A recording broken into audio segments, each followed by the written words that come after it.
Hello everyone, this is 10X Generation and this is my road to $1 billion. So today was a cool day in terms of programming and also in terms of business. So today I had a schedule with an accountant just so I can ask some questions and just understand the whole process. And if you've been watching for a while, you know that I've recently financed a car.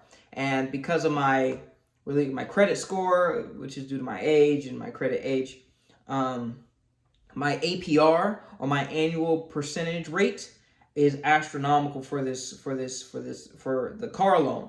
It's 17, almost 18%. And because my financing term is a couple of years, I'm almost paying double for the entire car over the lifespan of this loan, which is something I don't actually want to pay, right? I don't want to have to do that. So while discussing this, one of the commenters said, "Hey, how about you buy the car from yourself through your business?" And that seemed like a really good idea and has a whole lot of benefits.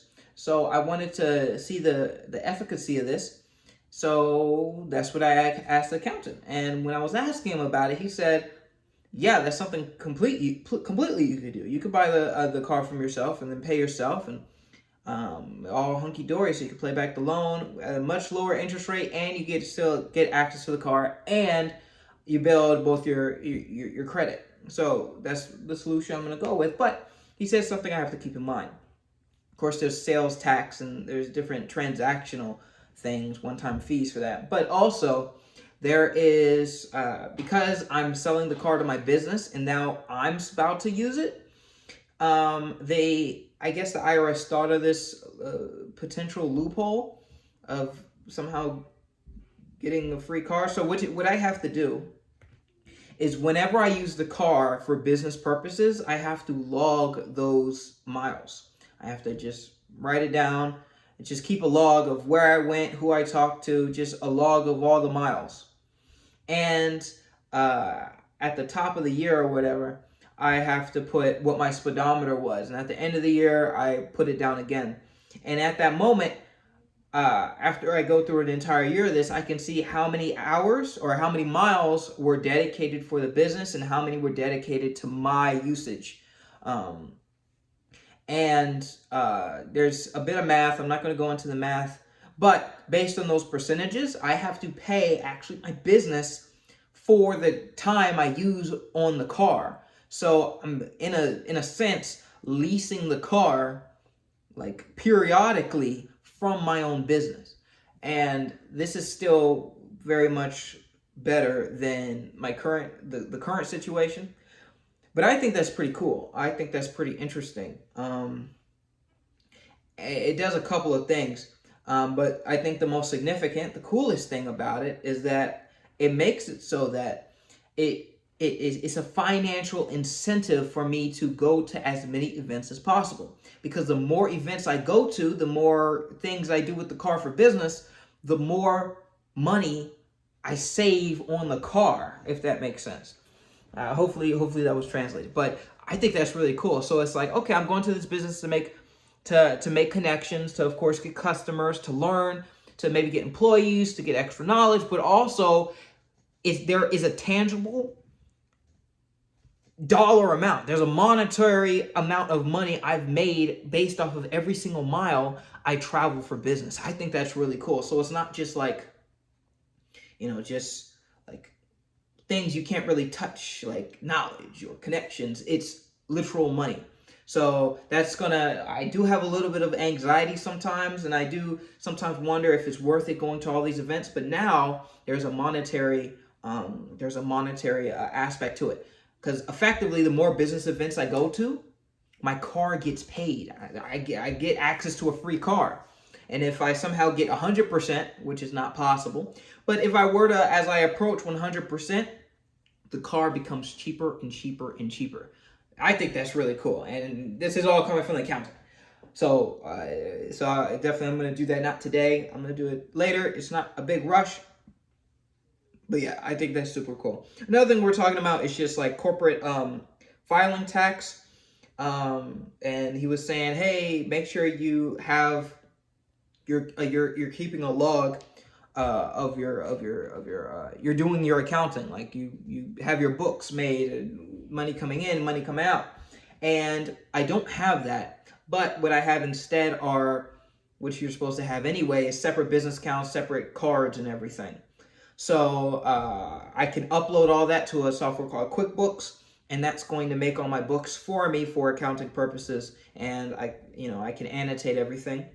Of course, it's going to get a little bit more complicated with the car, I would imagine, but that's a good start. But because I know this, just because I know, I am in the red. I have lost a lot more money this year than I've made, and that's very typical of startups, and in fact, that's a good thing. You want to be operating at a loss because it's weird. You could double check this if you want, but you want to be operating at a loss because as soon as you turn profitable, number one, you have to start paying tax on that profit. Right, and since I'm a C corporation, I get taxed twice. I get taxed twice. But also, like it shows something about the business. If you're not reinvesting every single dollar, if you're not in the red every single year, that means that you have extra money that's just sitting around piling up in a bank account, meaning you're not reinvesting, and that's not a good look for investors. You want revenues to go up, but profits, you don't want those to, you don't want to be super duper profitable. You want a business that can easily turn profitable, but you're constantly reinvesting in the business. So therefore in the red. And I'm very early, so it's going to be in the red anyway. Because, pre-revenue and everything. So when he was telling me he's gonna do my corporate filing and all that stuff, I was like, you know what? Because the quote he gave me was $2,500. Like the amount of taxes I'm gonna have to pay this year, I don't know what it is exactly, but it's gonna be way less than 2,500. Way less. Much less than that. So I rather just figure out how to do it myself rather than pay them, if that makes sense. But they are a really good resource, and I talked to him about consulting. I want to have someone who I could just call up anytime and answer my accounting questions from a tax professional. That's a good resource to have. So he sent me an email about that, so that's good, but I'm not gonna go with them for them doing the taxes. I said this anyway in one of my previous videos, but I'm definitely gonna do it myself, figure out the process myself, and gain that little bit of knowledge. So that's it with the business stuff. For the programming stuff, I got a good amount done. I didn't get a whole lot done. Today felt like mostly testing. So I have the bot, and I'm interfacing it with two computers, and I'm doing the thing. The thing that I'm having the biggest trouble with is like, it's like the back and forth, like confirmations. Because both, what I'm talking about is a PC sharing platform where users can earn passive income by sharing their PCs with others in need through the internet. I'm making a platform from that. In order to confirm a connection, I have to send it back and forth. And that's just been a little tricky to figure out and a little annoying to test. And there's also timers and stuff, because everything has to be on the time, and there has to be a timeout, and how do you save the timers?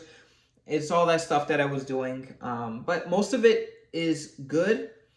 All I really need to get finished now, because I finished the request board, so if there's a game that's not currently available, or no computers on the platform are hosting it, there's a request board. I have the request set up. I have the actual connecting process set up. I still need to get the logs, and I still need to get the money. Those are the two biggest things that I need to get done. And after that, I'm going to start testing. And then we're going to start making, writing up usage guides, security guides, host guides, rentees guides, and then also support videos. So there's a lot more for me to do, but I'm having fun, and this is super exciting. So it's not work, it's play. I'm having fun. I'm playing a game right now. So yeah, this is not a complaint. This is This is cool. So thank you all so much for watching. That's really all I have to say for right now. Thank you all so much for watching. If you enjoyed, please like, comment, and subscribe. I make these videos every single day, so I'll see you guys tomorrow.